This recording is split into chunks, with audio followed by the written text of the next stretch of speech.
Obrigada a todas as Mafaldas que inspiraram esta minha Mafalda e que todos os dias lutam pelo direito à habitação, lutam contra a precariedade e por uma vida digna neste nosso Portugal. Obrigada! Margarida Villanova nasceu em Lisboa em junho de 83. Filha única, de pais ligados à produção na área do audiovisual, é uma das mais talentosas atrizes portuguesas. Apesar do seu ar de miúda, como a própria diz, tem uma longa e brilhante carreira em televisão, cinema e teatro, apenas interrompida por uns sabáticos anos em Macau. Eu sou o Francisco Pedro Balsemão e este é o Geração 80, um podcast onde falo com a elite da década em que eu nasci, para provar como os anos 80 deram ao mundo a melhor colheita de sempre, apesar dos bigodes, dos chumaços e das permanentes. Venha comigo neste regresso ao futuro, na geração dos livros ambiciosos e sonhadores.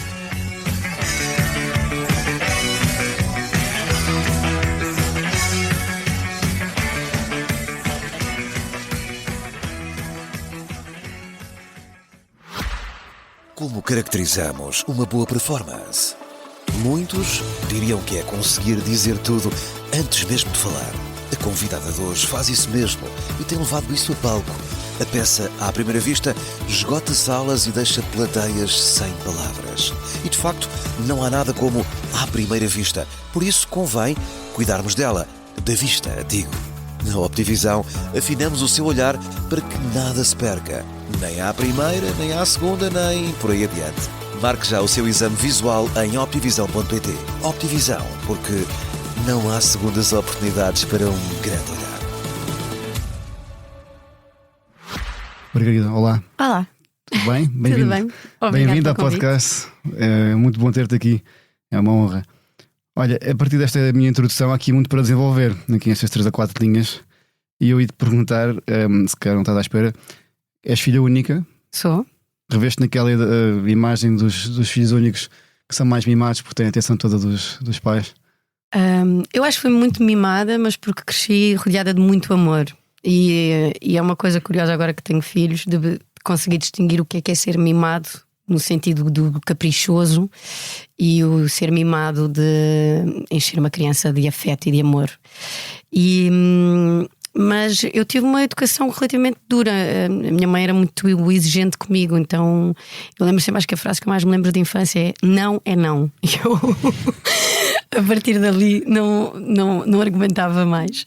E às vezes quando falas com os teus filhos e dizes algumas coisas que os teus pais diziam, tu de repente estás a ouvir a tua mãe dizer isso, estás a repetir aquilo. Sim, às vezes, quando eles eram mais pequenos, às vezes ouvia. Engraçado esse ponto. Às vezes ouvia a minha voz quando levantava a voz. Eu, estou a ouvir a minha mãe, eu não quero ser assim, eu não sou assim. Porque uma pessoa diz sempre, não é, que não vai repetir, sim, e que não vai fazer e que vai uma ser reação, melhor, não é? E efeito reação. Mas tive muito mais dificuldade de impor limites e nãos aos meus filhos do que os meus pais colocaram a mim. Não sei se é feitio, se é defeito natural, quando todos nós temos os nossos feitios e somos todos diferentes uns dos outros, mas eu também sinto que nós, pelo menos eu e as minhas amigas, nós crescíamos um bocado. Tínhamos um bocadinho que nos desenrascar, esta coisa. Não me iam buscar e levar assim, vai, apanha o autocarro, apanha o elétrico, vai andando.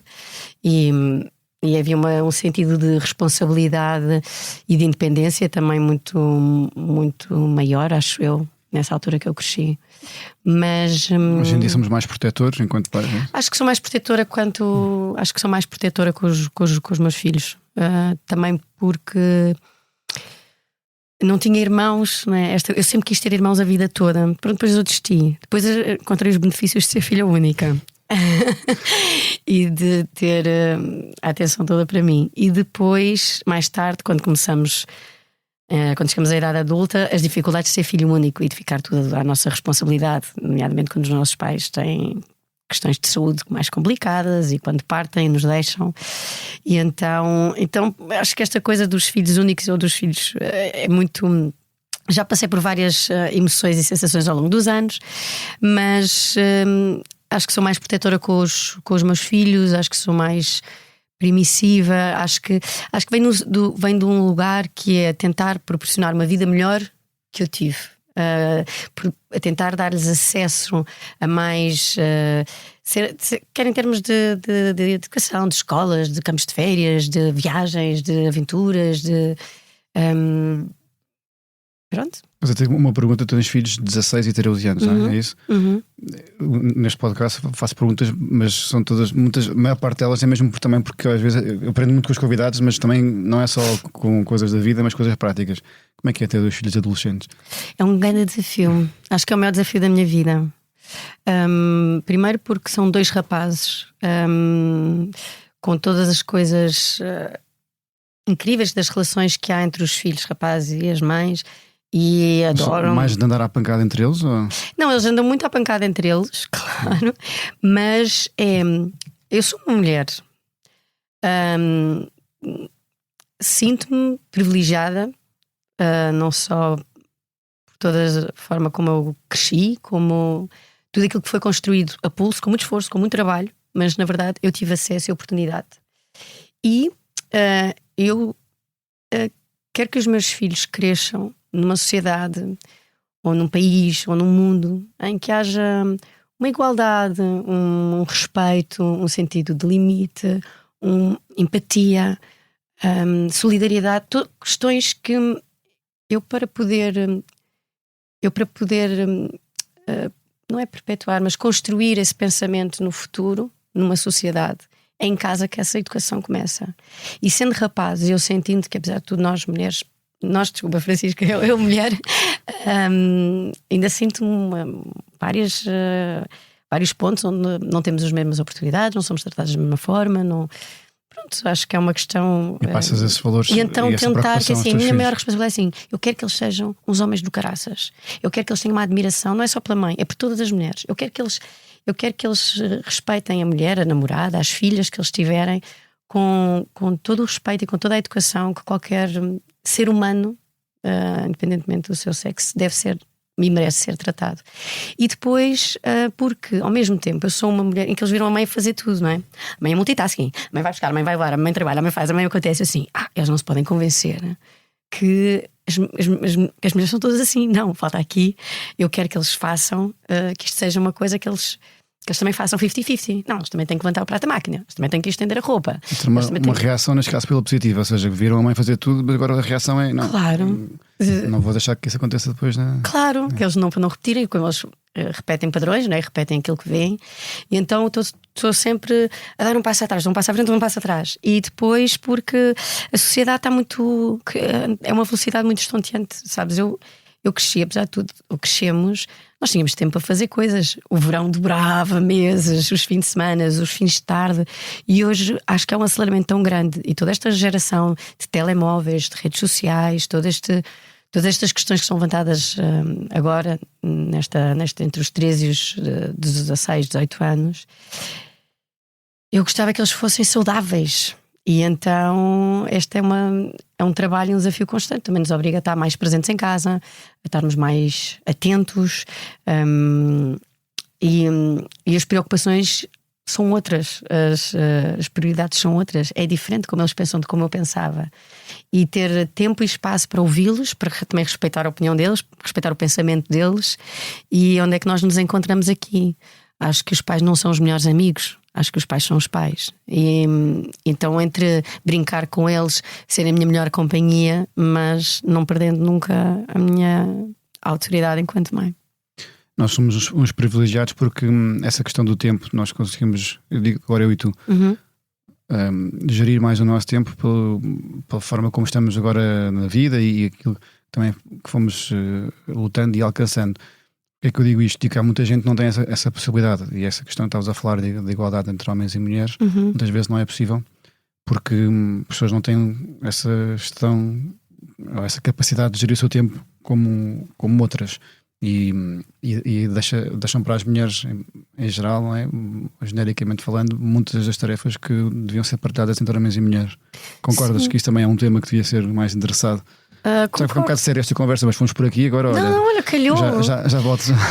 Fiquei preocupada, falaste dos meus filhos, eu fiquei preocupada se eles estavam a ser umas pessoas melhores, uns seres humanos melhores. Mas neste sentido, ou seja. Sim, mas eu sim, e basta olharmos para as notícias do dia, para os últimos estudos, e continuar a apontar que as mulheres ocupam um lugar muito maior em casa, nas tarefas que fazem, no tempo no seu tempo dedicado a tarefas que poderiam e deveriam ser partilhadas entre mulher e homem. E pronto, e assistimos também na educação dos filhos, a presença das mães, enfim, na educação e no acompanhamento dos filhos quando se dá o caso de haver uma separação pelo caminho. Mas eu acho que esta é uma conversa que se repete, mas que se vai perpetuando no tempo, e acho que a grande mudança é na educação, e essa educação não só em casa, nas escolas, e na forma como é que nós podemos quebrar padrões. É também o exemplo que damos em casa, não alimentar essa ideia que está enraizada culturalmente. Tu tinhas 1 ano quando os teus pais separaram. E tu falas muito sobre a tua mãe, cresceste com a tua mãe. Tinhas esses exemplos depois quando estavas com o teu pai ou eram tempos totalmente diferentes e o facto de não estarem a viver juntos? Não, acho que eram tempos diferentes e a vários níveis. Há discussões que hoje em dia estão na ordem do dia e que não se tinham há 30 anos atrás, e não podemos agora olhar para há 30 anos atrás e condenar, ou culpar, ou apontar o dedo, seja como for. E às vezes perguntam: mas tu cresceste entre adultos, por exemplo, a propósito desta questão de ter crescido no meio de adultos. Sim, não havia babysitter na altura, não tinha uma família de 30 primos onde ficasse em casa de uns e de outros, não tinha uns irmãos mais velhos que tomassem conta de mim, e cresci assim, e também cresci a trabalhar muito cedo. Isso também me trouxe autonomia e responsabilidade. Se eu às vezes tenho pena de não ter sido mais criança, de ter perdido a minha infância, de não ter brincado, sim, é verdade que há muita coisa que eu não vivi, não experienciei, mesmo as descobertas na adolescência, se calhar na hora de estarem atrás do pátio a descobrirem o admirável mundo novo, eu estava num estúdio, estava a gravar os jornalistas para a SIC e a ter todo um outro percurso. Mas eu aprendi também outras coisas e fiz outras coisas, e esta questão de quem estava presente, como, quando. Eram outros tempos, era diferente, mas eu. Tu dizes isso muitas vezes, ou disseste em algumas entrevistas que cresceste entre adultos. Eu achei isso curioso, porque depois. O que é que isso quer dizer? Na altura, nessas conversas, fiquei sem perceber muito bem o que é que isso quer dizer. Porque muitos dos amigos da minha mãe e do meu pai não tinham filhos. Então, mas a minha mãe e o meu pai também não deixavam de fazer os seus programas porque tinham uma criança em casa. E então os jantares, os almoços, os fins de semana era com muitos adultos. E então eu ouvia conversas de crescidos. E eu também sempre gostei de pessoas crescidas, porque tinham histórias para contar. E eu sempre gostei de ouvir histórias. Talvez por isso eu gosto tanto de contar histórias. Eu gostava de ouvir histórias, gostava de fazer parte daqueles momentos, aquilo tudo fascinava-me, não no sentido de deslumbrada, uau, mas pelo contrário, porque cresceste habituada a isso, não é? Sim, não te deslumbravas facilmente porque já achavas mais normal. Não, mas os teus amigos da escola, quando andaste na escola, até que idade? Até 12º ano. E tinhas colegas, tinhas pessoas com quem estavas. Sim, mas eu tinha sim. Mas essas pessoas, depois, vocês falavam sobre o vosso dia a dia, o vosso fim de semana, as vossas férias, e as tuas eram bastante diferentes dos teus amigos em geral. Sim. Como é que tu relativizavas isso? Eu acho que sempre soube, sabes? Eu acho que tenho alguma. Acho que sou muito diplomata. E eu sempre me soube. Sempre soube, quer dizer. Provavelmente com algumas interrupções pelo caminho, mas colocar-me no meu lugar, no sentido ou perceber onde é que eu me podia encaixar, com coisas boas e coisas más que isso pode trazer, no sentido de muitas vezes encolhi para poder entrar num espaço, fazer parte de um espaço, porque não me sentia suficiente capaz, ou porque me sentia insegura, ou porque me sentia vulnerável de não saber o suficiente, e então. Mas ao mesmo tempo eu consegui perceber, agora é o meu momento de escola, agora é o meu momento. E era a Branca, a Francisca, a Margarida, a Ana, e hoje somos o mesmo grupo de amigas. A minha melhor amiga de segunda classe é a Branca, continua a ser a mesma. De segunda classe, do lar da criança. E que não liga nenhuma ao facto de seres uma. Não, nem se lembra. Sim. Ela nem me trata por Margarida Vila Nova, trata-me por Margarida Martins, que é o meu último nome. Olha, só ia te perguntar, porquê é que tu escolheste Vila Nova? Porque é mais Calhou excelente. porque eu acho Vila Nova bonito, porque era o nome do meu avô, de quem eu também tinha uma relação muito próxima, porque achava bonito. Acho que não sei, repara, eu assinei a primeira vez, tinha pai 9 a 10 anos, portanto são aquelas coisas que ficam. Depois um dia vais pensar sobre isso. E eu até houve uma altura que eu até queria ser Schneider, por causa de uma atriz de quem eu gostava muito e achava que vinha super a calhar Margarida Schneider, sim, da Romy. E eu achava Margarida Schneider super a calhar para, claro, que nunca mais ninguém ia saber escrever o meu nome na vida. Mas ninguém se esquecia também. Sim, e então, ou seja, eu sempre tinha o meu grupo da escola, depois eu mudei muitas vezes de escola. Andei em 2 liceus, uma escola preparatória, 2 escolas primárias. Então eu tenho amigas e amigos e referências de muitos sítios diferentes. Eu sabia, pronto, olha, ali é aquela minha amiga, pronto, e às vezes tu percebes, olha, como é que tu tens de te comportar e perceber, agora vou à casa da tia, não sei quando, em casa da tia, pronto, eu sabias que tinhas de te comportar e falar de uma outra maneira. E depois estava com os meus amigos da parte de Guzmão, os da Madragoa, todos malucos. E então, pronto, e sabias que podias ir para a rua, jogar à bola, andar de chinelo e pronto. E então eu acho que me fui adaptando sempre a todos, sem nunca querer magoar ninguém, que alguém se sentisse desconfortável por alguma coisa que eu pudesse fazer ou dizer ou aparentar. E eu sempre fui uma agregadora e queria estar com as pessoas, conviver com as pessoas, conhecer pessoas. E então acho que fui-me encaixando nos vários, entre adultos e crianças, e fui sempre tentando ler os seus códigos para nunca ferir suscetibilidades, para nunca magoar o outro.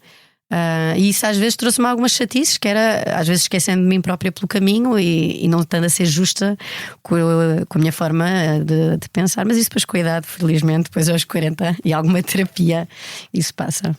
E na escola eras boa aluna, eras aplicada, ou só querias acabar 12º para poder.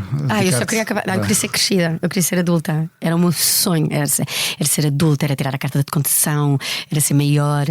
Lembro da primeira vez que fui votar. Quando é que foi? Assim que fiz 18 anos.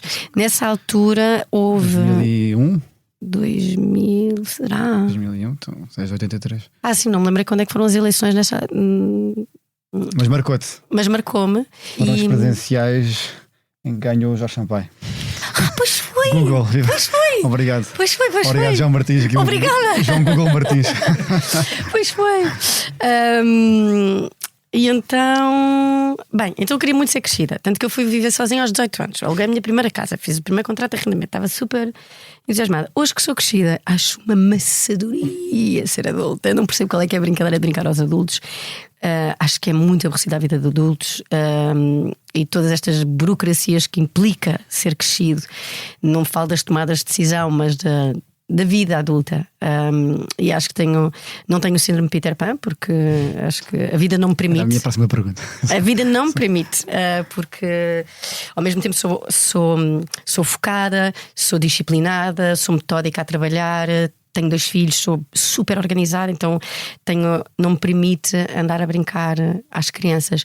Mas eu não me consigo sentir crescida naquele sentido de me levar a sério, de levar a vida muito a sério. Acho que as pessoas que depois se levam muito a sério ficam muito aborrecidas, muito chatas. Se eu for ficar zangada, ou se eu me levar muito a sério, começo a levar as coisas muito a sério, começo a ficar zangada ou amargurada ou rancorosa com algumas coisas que eu não achei tão corretas. Como é que tu fazes? Relativizas para não te levar a sério?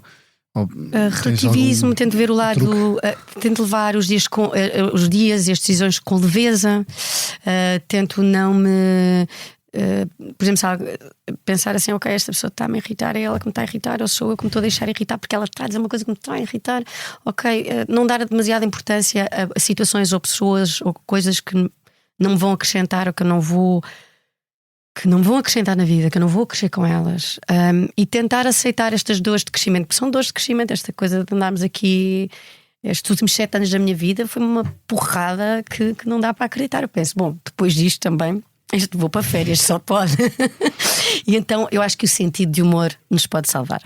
e o amor também. E então acho que é um bocadinho sempre com esta premissa entre o humor e o amor, e tentar levar os dias com leveza e não. E que estas dores de crescimento, estes desafios, estes lutos, estas perdas, quer sejam amorosas, quer sejam profissionais, quer sejam familiares, quer sejam ok, isto é o caminho, dá-se bem. Não tomar estas dores por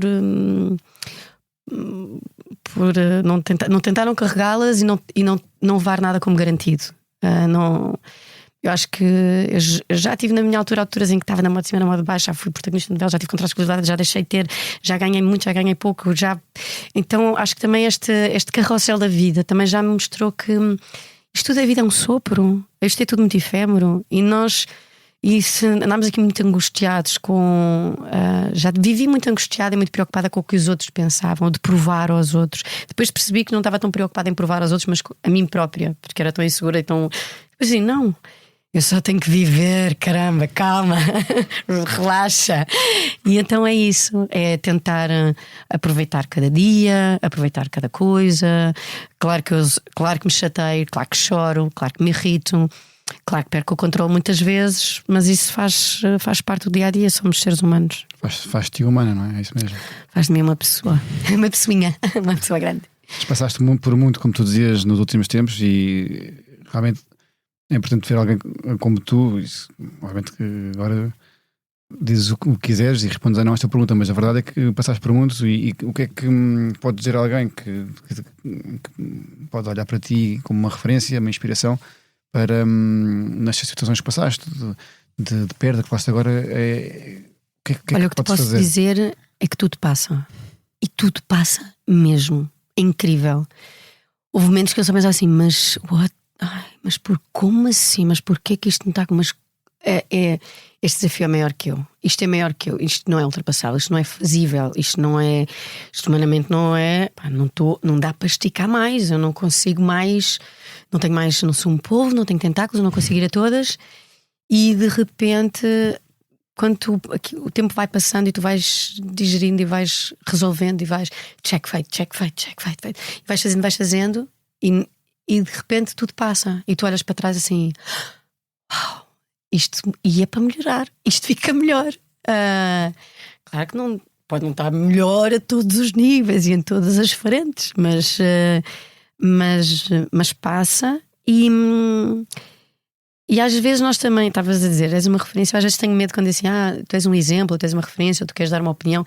Eu tenho sempre muito medo porque eu acho que não é pela responsabilidade, também pela responsabilidade, porque eu acho que quando subimos para cima de um palco para dizer qualquer coisa, quando estamos a desempenhar uma personagem atrás de um filme, de uma novela, de uma série, do que for, nós estamos a chegar a alguém e estamos a comunicar a alguém alguma coisa.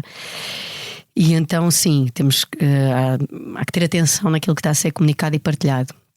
Mas no dia a dia, eu não quero ser essa referência, porque muitas das coisas que são partilhadas, ou das entrevistas que vemos, ou das coisas, não sabem da missa metade que se passa lá em casa, sabes? E então eu não sei se fiz as coisas certas. Eu fiz a forma certa que eu encontrei na minha vida. Eu fiz aquilo que eu fui a minha melhor versão dentro das dificuldades que eu tive. Claro que eu hoje faria de uma maneira diferente, amanhã faria de outra, e olhando para trás não mudaria nada, porque eu sou a pessoa que sou hoje, porque passei aquilo tudo. Eu não seria, às vezes falam, mas foste para Macau? Vê tu, como é que me passou tal coisa pela cabeça? Mas na verdade, eu acho que hoje em dia sou melhor mãe, melhor atriz, melhor filha. Eu tenho mais mundo, mais. Até Excel, que eu detestava Excel, eu aprendi a fazer na vida. Eu sei sobre de importação e exportação. Se quiseres falar comigo sobre taxas alfandegárias, já vou falar contigo sobre isso. E então, sabes, acho que a maior parte dos ouvintes não está a par dessa tua faceta. Pronto, mas são isso. Acho que a vida é feita de desafios. Agora, uma coisa eu digo: tudo passa. E a vida não é um conto de fadas. A vida é difícil, sim, é um desafio. Mas cabe-nos a nós tornar os nossos dias mais bonitos, mais leves. Há bocado falavas no polvo. Eu uso muito esse exemplo com os meus filhos, que eles acham que eu sou um polvo. Temos de fazer tudo ao mesmo tempo. Mas quando tu eras mais nova, quando começaste, estavas a dizer que foi muito cedo, começaste também a parte da representação. Sentias já que conseguias, que estavas a dar conta do recado, ou portanto tinhas aulas, depois já estavas, eu não sei quando é que começaste a apresentar, mas aquilo que eu fui vendo no Google, na Wikipédia, foi desde o Filipe à Féria, tiveste. Sim, mas antes disso também tiveste o Clube Amigos Disney. Sim, não, e passei num telefilme francês, tinha pai 6, depois, não é? mas foram assim participações muito pontuais. Acho que a primeira série, elenco fixo, onde estive foi Jornalistas. Com 15 anos? 14. Então, a minha pergunta coloca-se mais a partir daí. A partir daí tiveste que conjugar aulas com gravações. E sentias que eras capaz de fazer as duas coisas bem? Sim, adorava. Eu lembro-me do telefonema de me ligarem ainda hoje, de que eu tinha ficado no casting, não adorava.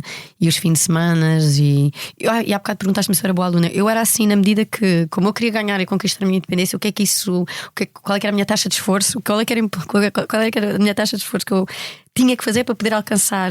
E havia coisas que eu era competente, história, geografia, filosofia, porque gosto de pensar e gosto de saber e sou curiosa. Havia outras mais chatas, as matemáticas, físico-químicas da vida, ciências aborrecidas, mas fazia os mínimos, não mais do que os mínimos olímpicos, mas cumpria com as metas para conseguir ganhar essa tal independência. E com a agravante, entre aspas, de estar a gravar séries e tal, não podia, porque o meu pai também dizia, não. Se fores comprometer a escola, não podes. Então, mais uma razão para ter que estudar, para poder ter as notas, para poder passar e para justificar. Então, sim, organizava, levava os textos aos fins de semana, sublinhava, fazia o subtexto, adorava aquelas coisas todas. Comecei depois a fazer o curso de técnicas de TV e cinema. Ainda estava no liceu, estava no Pedro Nunes nessa altura, tinha saído do Passos Manuel, andei a saltitar em liceus e então fiz 2 anos de técnicas de TV e cinema. Foi na altura que conheço a Inês Castelo Branco, toda uma outra geração também de 80, e que começámos juntas. Então tinha aulas à noite, e então que era às terças e às quintas, se não me engano. Então tudo isto obrigava a um rigor, a uma disciplina que na altura achava que... Aliás, porque nós na altura achamos que somos capazes de tudo, não é? Essa acho que é a grande cena, que eu aos 20 tu tens vontade de correr a maratona e eu agora aos 40 tipo eu já não sei se quero correr tanto, já só quero ser feliz, eu já não quero... Tu dizes isso, também disseste isso há pouco tempo numa entrevista e eu fiquei a pensar. O quê? Fiquei a pensar que realmente tu fazes tanta coisa e não queres correr tanto, mas corres muito. Eu corri, mas não estou a dizer isto. Se alguém do meu conhecido me tiver, alguém conhecido que esteja a ouvir, vai se rir. Eu passo o dia a correr. Eu passo o dia a correr. Não queres, mas corres muito. Eu não sei, mas sabes qual é o problema? Por isso é que eu não gosto. Eu tenho este problema de ser adulta, que é quando é que isto fica fácil?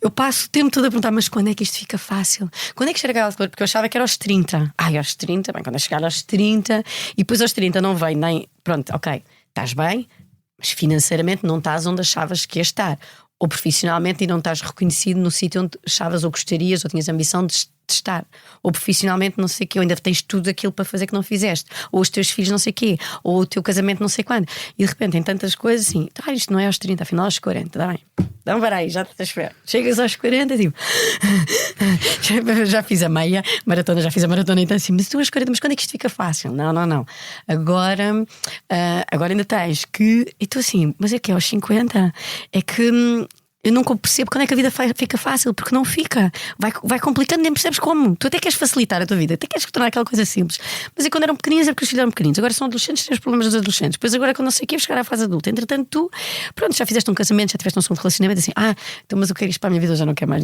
não, melhor é estar quieta, sossegada. Depois já só quero assim, dei-me só um fim de semana com as minhas amigas, que está ótimo, nós rimos, fazemos a festa, fazemos terapia umas às outras e não, mas espera aí, mas eu gosto de trabalhar. Não, agora quero uma pausa sabática. Não, mas eu tenho falta de trabalho. Então eu passo o tempo nisto. Claro que eu sou um bocado acelerada, como vocês podem ver. Vou tentar. Imagina se gostasses de correr, hein? Se não corresses. Não, mas a questão é, eu acho que tem uma coisa a ver com recomeços, que às vezes, por exemplo, eu fui para Macau. Eu, a certa altura na minha vida, tinha 28 anos, estava grávida do meu segundo filho, do Dinis. O meu filho nasceu lá, abri uma mercearia portuguesa, produtos tradicionais portugueses vendidos em Macau. Queria ter ali uma pausa na vida, já tinha feito a rica, a pobre, a boa, a má, a vilã, a heroína. Achava que estava esgotada profissionalmente, tinha afunilado a minha carreira, que estava muito ligada à televisão e queria diversificar, queria ir para o cinema e para o teatro, queria viajar, mostrar o mundo aos meus filhos, ser mãe, ter tempo para ler, para ver filmes. Mas Margarida, desculpa, mas isso foi. Agora estás a falar por Macau. Foi uma. eu já te ouvi dizer que foi pronto, mudar um bocado a vida, mas também foi um bocado desiludida com o que se passava aqui. Sim. Foi isso? E eu estava um bocado desiludida Uma reação mais uma vez. Uma reação mais uma vez. Até porque no outro dia estava a ouvir uma entrevista tua e a propósito da geração de 80. E eu estava a pensar, a nossa geração, apesar de tudo, é uma sobrevivente. Eu já não me lembro quantas crises é que eu já passei. Primeiro era 2011, depois era 2018, depois era 2000 e coisa. Agora estamos prestes a uma guerra. Eu penso assim, mas quando é que isto fica fácil para a minha geração? Não é? Eu às vezes somos assim, sinto-me assim um bocadinho órfã no meio disto tudo. Não sinto-me um bocadinho outsider. Nem sou daqui, nem sou dali. Não pertenço a um grupo. E então eu estava muito desiludida na altura. Olha, lembro-me na altura. Nós passou a Secretaria de Estado da Cultura. Na altura houve 30% nos cortes no teatro. Passou tudo a fazer monólogos e peças para 2. No cinema os subsídios ficaram congelados, ninguém filmava. Na televisão começam os cortes dos contratos. Mas olha, felizmente foi na altura que a TVI cortou comigo. Depois eu fui parar à SIC. Então teve coisas boas. Teve coisas boas. A SIC foi buscar a Macau. É verdade, e a SIC foi buscar a Macau e não foi nada mal. Fizemos um Mar Salgado, que foi um sucesso estrondoso. Então, estás a ver, as coisas não acontecem por acaso. É preciso. E aqui estamos. E aqui estamos nós. Então, mas estava desiludida. Só que aos 28 anos tu ainda tens coragem, vontade. E há uma coisa que é maior que tu, ok, vou começar, vou fazer outra vez. Mas porquê Macau, em primeiro lugar? Exato, eu também. Podia ser mais perto. Podia ser mais perto, podia ser Espanha ou. Não sei, ó.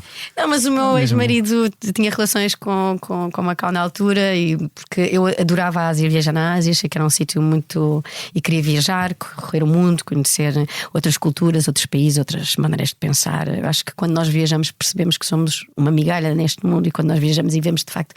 E não é viajar e ir aquele lá, quando vais lá para longe, assim, uau!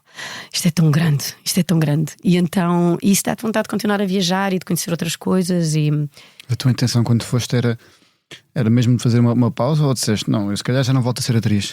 Eu acho que foi entre uma coisa e outra. Eu acho que foi entre fazer uma pausa e de repente, à medida que o tempo foi passando e eu não senti que as coisas ficassem nem diferentes, nem comigo, nem comigo no meu processo interior, nem no mercado em Portugal, eu se calhar não volto. E eu lembro-me quando me ligaram da SIC, eu disse: não, já passaram 3 anos, eu agora já abri a segunda loja, eu agora já não volto. Mas tu tens que ver. Eu tenho que ver, não, eu agora já não vou. E eu acho que quando tu aprendes onde é que são os teus limites, e quando tu aprendes a dizer um não, e quando tu percebes como é que tu queres estar, ou como é que tu poderia, é que a coisa de facto dá a volta e tu. Eu venho com um novo fôlego. Mas eu na altura estava pronta para ficar. Achei que fico aqui, vou viajar, vejo meus filhos crescer. Eu trabalhava muito com o meu marido na altura, realizador, e portanto tínhamos muitos projetos que cresceram em casa, entre um e outro. E portanto ele realizava, eu representava. Estava bom, jogávamos em casa. E portanto achava que ficava assim. Claro que ao fim de 3 anos eu confesso que entrei na UD. Lembro-me uma das últimas de entrar no piscina e pensar: o que é que eu fui fazer na minha vida? Só consegui ver lá em Macau também continuaste como a representar? Ou? Eu fiz o Hotel Império lá com ele. Foi lá, okay. Foi filmado lá e foi financiado em grande parte lá. Eu fiz a Escama do Dragão, também uma curta-metragem também filmada, nesse caso foi filmada na China, mas também foi lá. E pronto, e foi isso. E depois vim cá na altura. Mas, isso era part-time, porque tu já disseste aqui 2 vezes que vocês tinham uma mercearia portuguesa, não é? Sim, eu tinha um avental, estava lá a servir os clientes. Mas geriam a marca mercearia portuguesa? Sim. Mais do que uma mercearia, é isso? Abri a segunda loja, tínhamos uma loja e depois abrimos uma segunda que era uma flagship, na verdade, da Castelbel. Que depois eu era distribuidora deles lá. E depois. O Café Nicola. E também tive a exclusividade da Nicola e pronto, mas a Castelbel foi assim a grande marca, foi a grande cena, foi incrível. Também tive Klaus Porto, também, enfim, mas tens saudades do Impor Expor e do Excel? Pai-me a trabalhar, eu digo já. Os emolumentos. Eu não tenho ainda perguntar se tinhas saudades. Trabalhar, sem certeza. Não, saudades não tenho. Saudades, acho que está feita. É tipo, gente, está feita amor, está já check. Não tenho saudades. Fui no outro dia que por acaso foi há 2 dias, recentemente, a seguir a Macau apresentar o espetáculo à primeira vista. Eu pensei: uau, eu não vou lá há 7 anos, nunca mais regressei. Se calhar para ir fazer este espetáculo. Se calhar voltava e tenho vontade de reencontrar algumas pessoas, de ver como é que param as modas lá. Mas voltar a ser mercearia não tenho saudades. Estar atrás de uma folha de Excel, tenho as melhores memórias de todos da Rosalina. Lembro da minha Export, não interessa. Relações que uma pessoa cria, que acho que é o que fica nas nossas vidas. Não são os prémios, não são as listas de Excel, são os fornecedores. São aquela que foi a senhora lá de Barcelos a quem eu comprava os galos, é a Rosalina que tratava aqui das minhas coisas em Lisboa. Pronto, são pessoas que ficam e essas memórias estão guardadas. E pronto. Voltando um bocado aqui à tua infância, quando é que foi o momento em que tu achaste que okay, isto é mesmo que eu quero ser para a minha vida, atriz? Porque depois houve este momento em Macau que acho que é muito interessante, que tu puseste tudo em causa, mas houve uma altura, não sei quando é que foi, vais-me responder agora, que tu decidiste, estavas mesmo decidida que era isto, não é? Eu acho que sempre quis, desde que eu tenho memória, desde que eu me lembro, eu queria ser atriz. Talvez aí eu lembro-me que aí ainda no outro dia visitei a minha antiga escola, o Lar da Criança, e eles, desde então, já na altura eu organizava os teatros, desfiles, coisas, eventos, coisas. E isto, portanto, estamos a falar de 2ª, 3ª, 4ª classe. Só que eu também cresci entre adultos, então isto havia uma grande seriedade a tratar o tema, então não era assim uma coisa, acho que hoje em dia é mais estruturado, ou seja, não é vamos lá ver o que é que isto vai dar, vamos às vezes tu hoje em dia vês uma nova geração assim, vou ver o que é que dá, vão a castings, depois se colar, colou, se depois entre isso também barra influencer ou barra apresentador ou barra podem ser muitas coisas ou fazer muitas coisas. A coisa de representar, eu lembro-me que havia um respeito pelo platô, aquilo era um silêncio, e portanto havia coisas que não era uma brincadeira, era uma seriedade, era uma coisa, um assunto sério. E então eu acho que tomo esta decisão, portanto eu vou tendo algumas oportunidades, alguns acessos a castings e vou fazendo, e eu acho que aí aos 17 anos, eu estava a acabar o 12º ano. Olha, curiosamente também estava na SIC. Estava a fazer A Fúria de Viver. Sim. Realizada pela Patrícia Sequeira, era par romântico com Gonçalo Waddington, filha do João Perry e lembro-me tudo. E de quem? E da São José Lapa. E então, e assim a primeira novela, era uma série, mas foi adaptado para novela, em que eu estava no elenco principal, e pronto, era assim uma coisa séria. E aquilo estava até a acabar e até me estavam já a sondar para a seguinte, e eu percebo, ok, eu posso viver daquilo que eu faço, sim, então eu quero que este seja o meu ofício. Eu lembro-me de usar esta expressão, eu quero que este seja o meu ofício, que é quando tu decides que esta é a tua profissão e que vais viver e depender dela, ou para ela, ou com ela.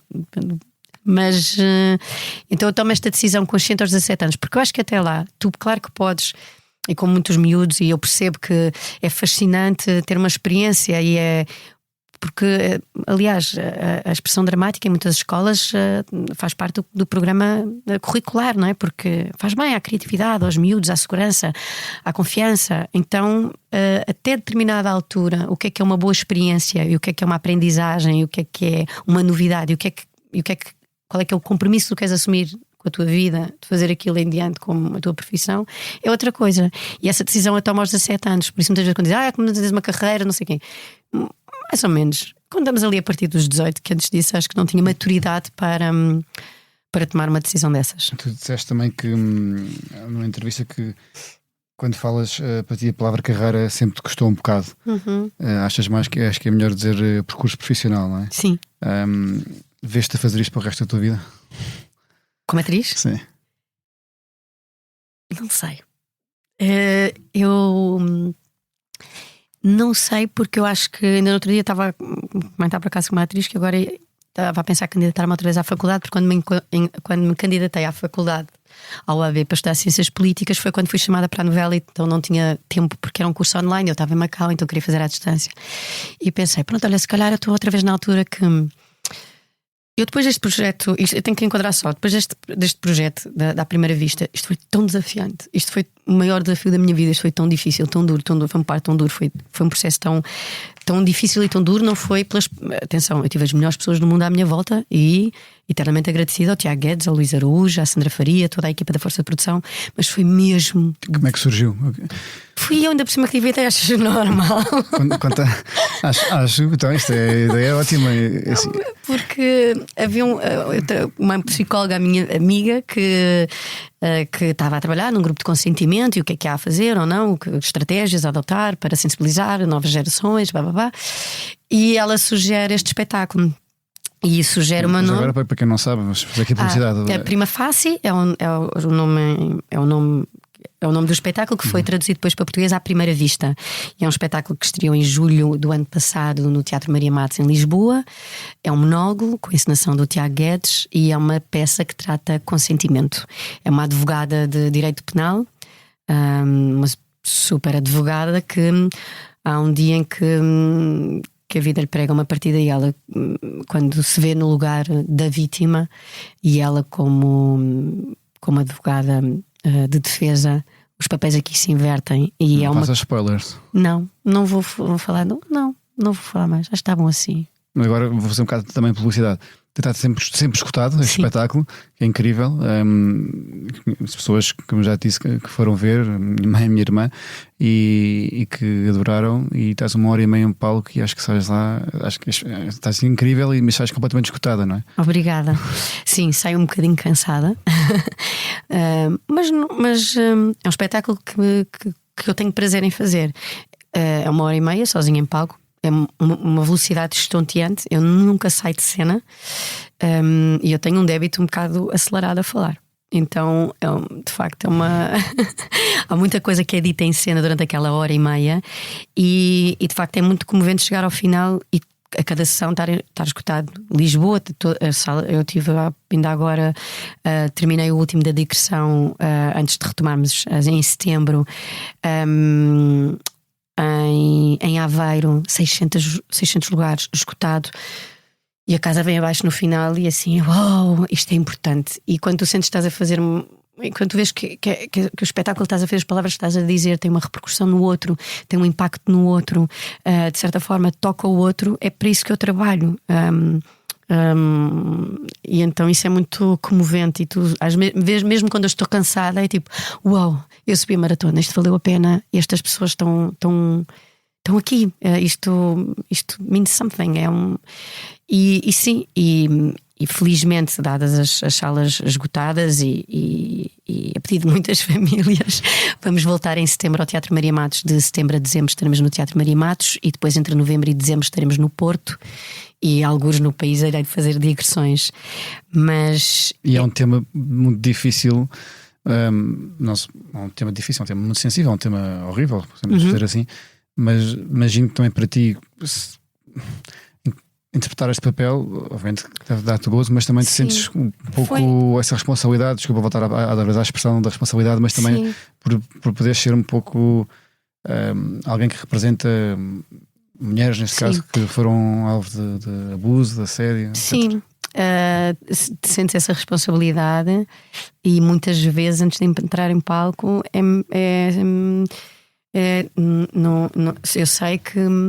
eu sei que estão 400 pessoas sentadas lá fora. No caso de Marimá estão 400 sentadas lá fora e eu sei que 1 em cada 3 mulheres é vítima de violência, quer seja verbal, física, sexual, então qualquer tipo de violência. Então se eu pensar que 1 em cada 3 mulheres, e se eu pensar que estão 400 pessoas sentadas lá fora, e se eu pensar que menos de 200 das quais 50% são mulheres, e há muitos homens a ver este espetáculo, o que me deixa muitíssimo feliz. Isto não é um espetáculo de mulheres ou para mulheres, é para todos.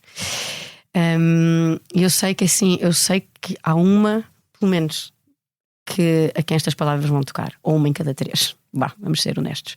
E então eu sinto essa responsabilidade, e às vezes, mesmo que esteja mais cansado ou que esteja, nem todos os dias nos apetece ir trabalhar, pronto, por mais que gostes daquilo que faças, às vezes assim, não, faz, isto é por todas elas que estão lá fora, é por todas aquelas que não chegaram a vir ou que não tiveram essa oportunidade. Eu tenho que honrar estas palavras que eu digo em palco, eu tenho que respeitar aquilo que eu estou a fazer, e isso dá-me não só a segurança, a confiança, mas a vontade de subir a palco para fazer aquilo que eu faço. E é comovente chegar ao final. É uma peça para a qual eu tive que me preparar, inclusivamente fisicamente, porque não teria estrutura para aguentar 1h30. Emocionalmente falando, eu sinto ao fim do ano, nós agora vamos parar em julho e retomamos depois em setembro, mas eu sinto agora o meu corpo não percebe que isto é tudo a fingir. Então lá estou cheia de contraturas, pescoço, costas, toda a partida assim. É que o meu corpo não percebe. E eu não recebeu. Não sei quem está a ouvir, mas eu sou pequenina, não sou eu não sou muito grande. Eu tenho 1,60 m, não chego a 50 kg, nem sangue posso dar.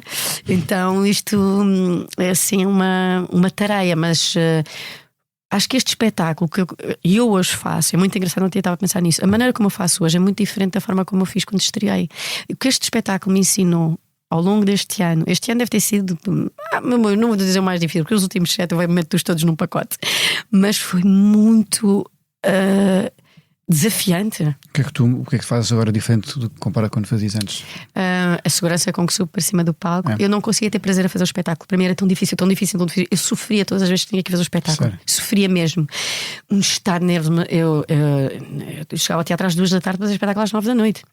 Agora já consigo chegar às 4 e acho que já consigo começar a chegar às 5. Já só seja 4 horas. O que é que faz essas 4 horas que antes eram 7? Porque era todo um estado de espírito, porque eu não queria. Isto é um espetáculo. Eu sentia assim, isto é alta competição. Eu não podia ter distrações, eu não mexia em telemóveis, eu não ia às redes, eu não queria saber o que se passava para estar o dia todo focada naquilo e não gastar a voz, não gastar o corpo, não gastar a energia. Olha, não corria nada nessa altura, não corria. Eu digo, aquelas 1000 coisas que eu faço por dia para manter-me calma, para manter-me tranquila, para conseguir comer, porque o meu sistema, a minha ansiedade, o meu sistema nervoso, quando estou perante estes projetos, estes desafios da vida, quer sejam pessoais, quer sejam profissionais, tira-me o apetite seriamente. Então depois eu entro aqui numa luta que é: eu tenho que comer para poder manter-me capaz, não é? Funcional. E portanto eu tinha que ter um dia altamente tranquilo. Eu sentia-me entrar no centro de estágio. Entrava, depois tinha que beber água, muita água, hidratar, comer bem, descansar, fazia a minha prática de yoga sempre. A minha professora ia dar-me aula ao teatro, a Madalena, religiosamente, e preparar-me para o espetáculo. Passava o texto todo, fazia sempre uma italiana de texto antes, com medo de me esquecer, mas eu sofria, pronto, eu não conseguia ter prazer a fazer.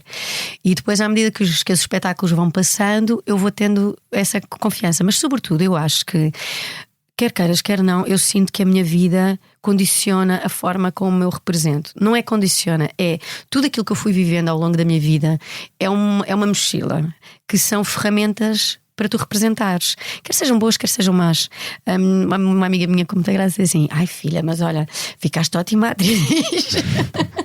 Estás a chorar, choras muito bem sempre. Assim, quando é daquelas amigas de infância que é Inês Castelo Branco. Não, Inês. Eu então assim, olha, mas à conta dessas choras muito bem. À conta dessas ficaste uma boa atriz. É por essas e por essas. E rimos e fazemos graça das a tal terapia que tu dizias. Sim, a tal terapia que fazemos entre amigas. Mas eu acho que estas coisas menos felizes que nos vão acontecendo na vida, ou estes desafios maiores, ou as coisas melhores, são a nossa mochila e a nossa bagagem emocional. E queiras ou não queiras, isso condiciona a forma como eu interpreto este personagem. Com 42 anos é diferente quando eu tiver 44 ou se eu tivesse 35. A minha bagagem emocional aos 35, a forma como eu ia abordar o meu ponto de vista sobre o texto, a minha abordagem sobre o texto, a forma como eu vejo aquela mulher, a forma como eu interpreto, como eu agarro, como eu ando, isto tudo aos 35 é uma coisa, aos 40 é outra e aos 50 há de ser outra. E isso em todos os personagens que eu fiz, quer seja o Mar Salgado, quer seja o Sul, Teresa e a Correia, Matilha, sim, todos eles. E o clube? Sim, o clube. Olha, adoro fazer o clube. A Vera. Oh pai, como me divirto a fazer aquilo. A Vera Leão. Este é o papel da tua vida? Esta é a primeira vista? Olha, eu acho que pelo menos até à data é o papel da minha vida. E acho que como este é só de 10 em 10 anos quando surgem. Então acho que... E depois deste fica assim um grande vazio. E o que é que vou fazer a seguir? Porque se me perguntares agora, eu não sei, porque isto foi tão difícil, tão exigente, que eu não sei assim, o que é que te apetece fazer agora? Não sei, não faço ideia. Não tenho... Eu agora quase me podia reformar. Não podia porque não sou capaz, mas podia-me reformar. E não sei se serei atriz provavelmente até ao fim da minha vida, porque acho que isso é uma coisa. Voltando à pergunta que eu fiz há meia hora atrás. Estás a ver? Eu não me esqueci de ti. E então acho que me vai acompanhar. Acho que me vai acompanhar esta profissão até eu ter capacidade, até eu estar nas minhas faculdades, capacidade de memorizar texto, de fazer, de estar bem. Mas eu quero fazer outras coisas na vida, e eu quero ter tempo para viver, quero ter tempo para ler, quero ter tempo para estar no Alentejo sem hora de regresso a casa, quero ter tempo para viajar, para pensar projetos. E depois há uma coisa que me faz muito feliz, que eu descobri recentemente, que é realizar. Realizei 2 curtas-metragens. Uma das quais foi também um ato de enorme coragem, que foi a partir. Queres contar? Sim, a partir da carta que o meu pai me deixou antes de morrer, que eu só li após a morte dele. Era uma carta com 14 páginas e é um bocadinho what to do the day after, não é? Assim, o dia seguinte. E eram 14 páginas, tipo, olha, querida, isto está aqui assim, a conta do banco é esta, as coordenadas, das coisas mais práticas. Olha, não te esqueças de cancelar a minha chave do Euromilhões, que eu jogo todas as semanas. A Dona Maria vai jogar por mim, portanto é melhor avisá-la, que senão ela vai continuar a jogar. Pronto, desde umas coisas sério? assim, a sério tudo.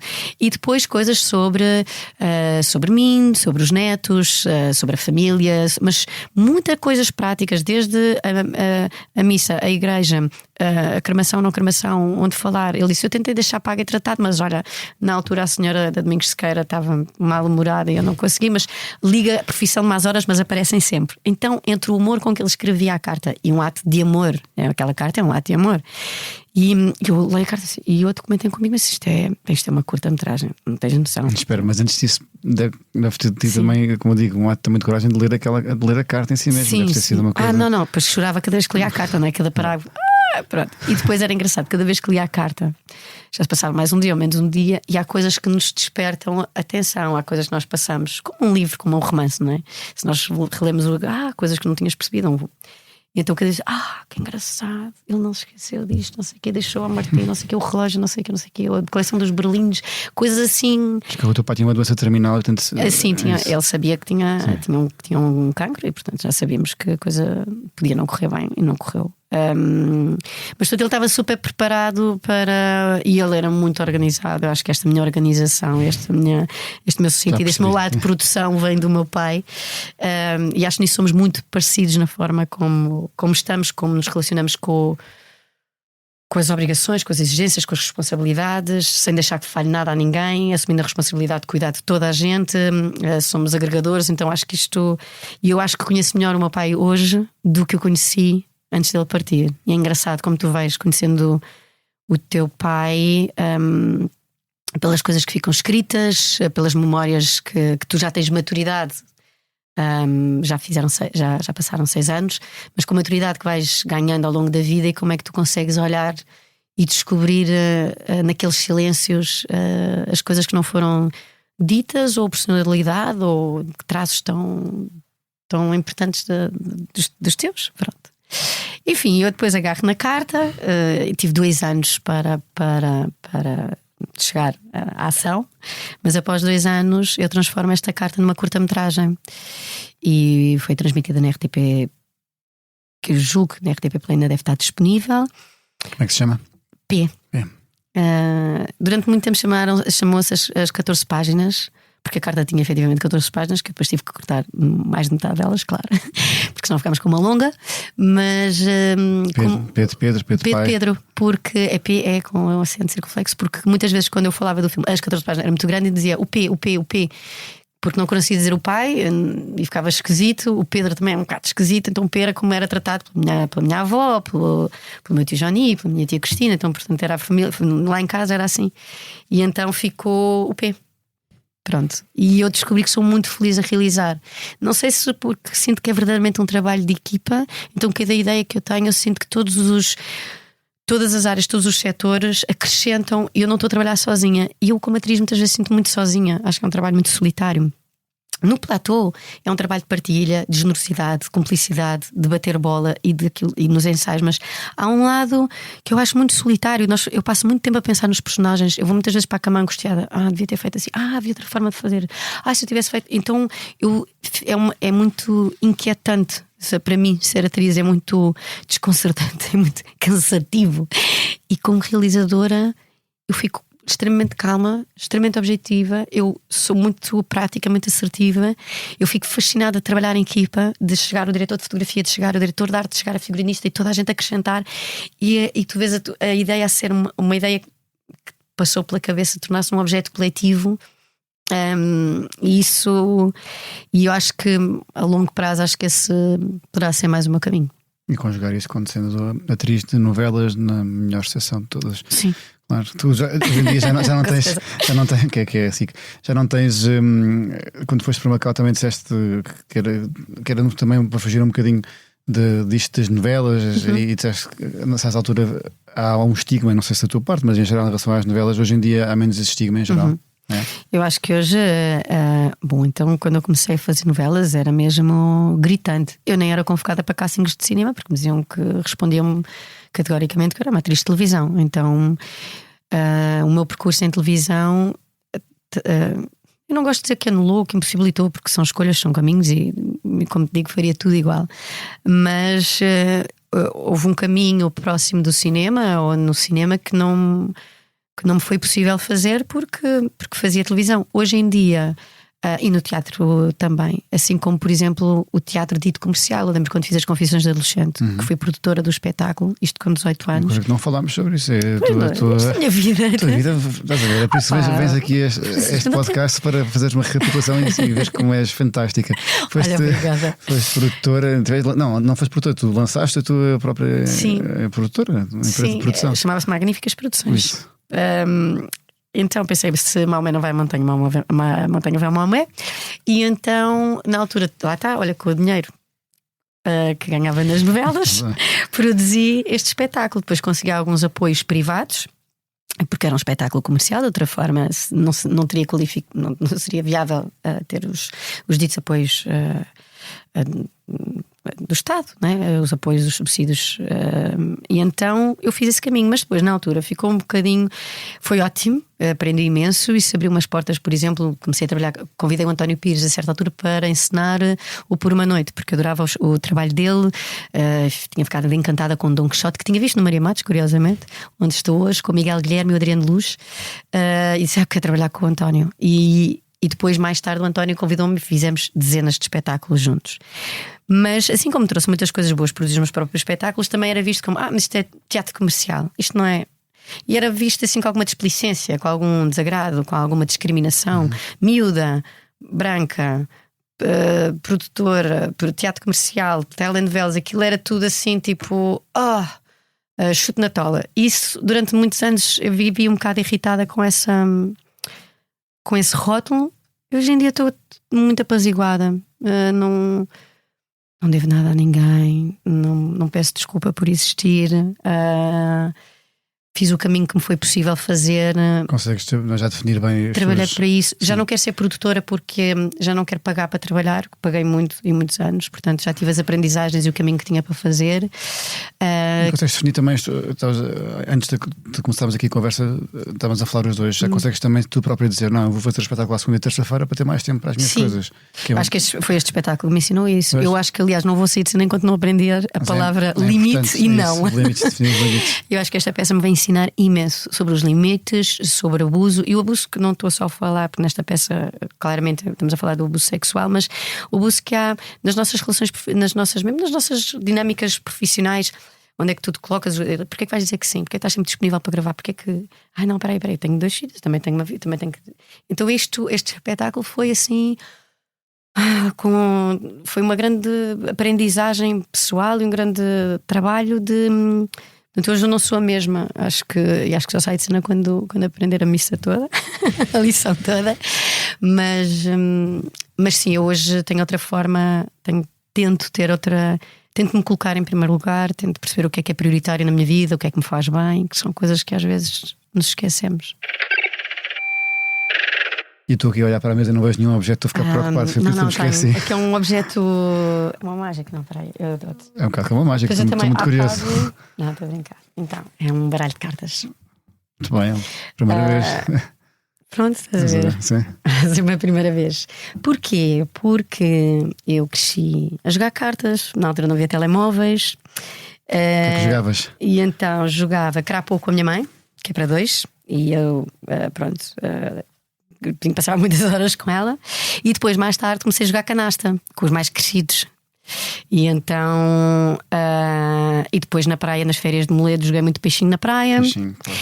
E então eu acho que quando me perguntaram os objetos, eu comecei a olhar para a minha casa. Ainda por cima eu tenho mudanças de casa, metade da casa encaixotada. Eu, ai Jesus, agora o objeto, eu sou péssima para pensar nestas coisas. Eu já mudei de casa tantas vezes. Eu, quando era miúda, dava a média de uma casa por ano. Então a minha mãe era obcecada com mudanças. E então eu não tenho nada. Eu assim, meu Deus, e agora um objeto? E de repente eu olhei para o meu filho Diniz, o mais novo está em casa, eu, cartas, que ainda é uma coisa que eu faço com ele, sobretudo com o mais novo, ainda jogo cartas com ele. Jogas com o teu filho? Jogo com o meu filho Diniz, jogo crapô, justamente. Temos uma mesa de jogo que era a mesa de jogo do meu pai, de cartas, forrada, pronto. Perfeita. Podias ter trazido, já te trazer aqui a mesa dava assim. Um bocadinho mais de trabalho, então trouxe só as cartas. Mas eu acho que são as minhas memórias das férias em Paris com os meus primos, das férias de Moledo, que já adolescente, da minha mãe, mesmo agora dos meus filhos, no Alentejo. Acho que as cartas preencheram muitas conversas, guardam muitos segredos, muitos empates, muitas batotas, muitas vitórias e muitas derrotas, tal qual a vida. E tu ensinas os teus filhos a não serem batuteiros? Sim, batatas não dá. Não dá. Isso e mentiras não dá. Uma pessoa tem que ter a coragem de enfrentar a vida com a verdade. Olha, porquê é que esta geração, a nossa de 80, é a melhor de todas? Porque eu acho que somos uns sobreviventes, como eu disse há pouco, porque acho que crescemos num limbo. Porque acho que nos soubemos reinventar a cada crise económica que vimos passar, porque acho que soubemos afirmar valores, debates, opiniões, questões que outrora não estavam estabelecidos ou que não estavam sequer em cima, não estavam na ordem do dia, não estavam em cima da mesa. Hoje discutimos igualdade de género. Há 40 anos atrás não era uma discussão. E acho que as discussões que nós trouxemos para cima da mesa e a forma como nós soubemos nos reinventar e como nós soubemos cuidar de nós, acho que faz de nós a melhor geração, mas talvez esteja a ser tendenciosa porque é a minha. Mas a ideia é essa. Mas nossa, acho uma geração inventa isto. Eu posso estar a ser. Eu sei que sou um bocado naif, eu sou muito positiva, então ativista, às vezes um bocadinho naif, crente, mas de achar que nós ainda podemos fazer deste mundo um lugar maior e melhor. E eu acho que este desafio, essa luta, esse pensamento coletivo faz de nós uma grande geração. O que é que tens mais saudades dos anos 80? Que pudesses trazer agora para esta 2025? Olha, agora lembrei-me, mas foi a primeira coisa que me veio à cabeça: as turnés dos chutos.